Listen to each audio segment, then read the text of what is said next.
Karine Mioche, que je me suis permis de vous présenter pour les fidèles de nos soirées lors de la précédente soirée, c'était donc au Château d'Effia.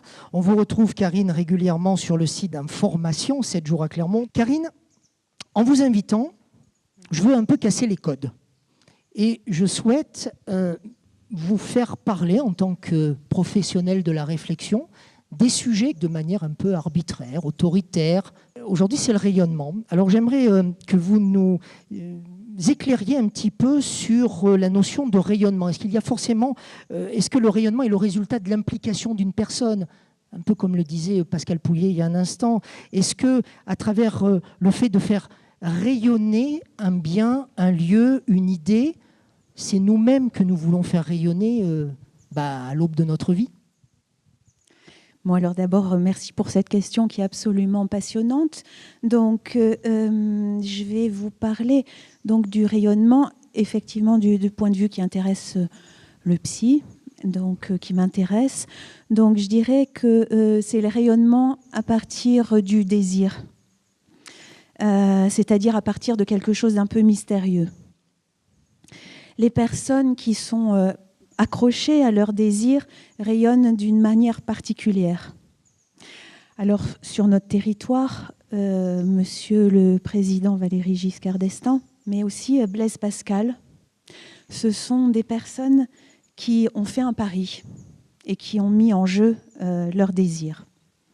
Donc, il s'agit là d'hommes de désir, ce qui est différent des hommes de devoir, qui, eux, le plus souvent, réalisent un acte sur commande. Ils ont un programme préétabli, une technique. Et le rayonnement n'est pas tout à fait le même. Je me permets de prendre un exemple à partir de Alain Prost. Il explique ce qui lui permet de tout gagner. C'est sa technique. Il surpasse comme ça tous les obstacles, de manière, on pourrait dire, un peu comme un automate, en opposition avec Ayrton Senna. Donc, qui en plus, au-delà de ses remarquables qualités de pilote, est un homme de désir. C'est-à-dire que ce qui l'anime est absolument insaisissable. Donc, l'exécutant, on va dire celui qui applique son programme, qui en connaît la finalité, c'est quelqu'un qui est sûr de lui, à la différence de l'homme de désir, qui n'est intrinsèquement pas sûr de ce qu'il fait. Parce que le désir n'est pas explicite. C'est même très énigmatique. Initialement, on ne sait pas où ça mène. Et ce qui en résulte, on peut dire que c'est une surprise. Prenez Blaise Pascal et sa pensée de la grâce. C'est absolument inédit. Donc le rayonnement issu du désir peut être inspiré effectivement par la grâce, par la beauté, par l'art, par la religion. Par les pierres. Par les pierres, absolument. Ça se trouve, j'allais dire, dans un territoire psychique donné. En Auvergne, on peut évoquer un trio qui a défendu ce territoire et qui l'a fait rayonner.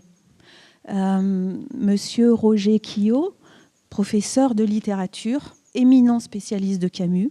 Ancien maire de Clermont-Ferrand. Ancien maire de Clermont-Ferrand. Monsieur Valéry Giscard d'Estaing, avec son aura et sa renommée internationale. François Michelin, qui avait la foi, on peut le dire, et qui était un homme passionné par la littérature et par le latin. Donc des exemples d'hommes de désir avec une part éminemment énigmatique et mystérieuse. Ce qui les pousse vers la sublimation, vers un acte, c'est-à-dire vers une création inédite.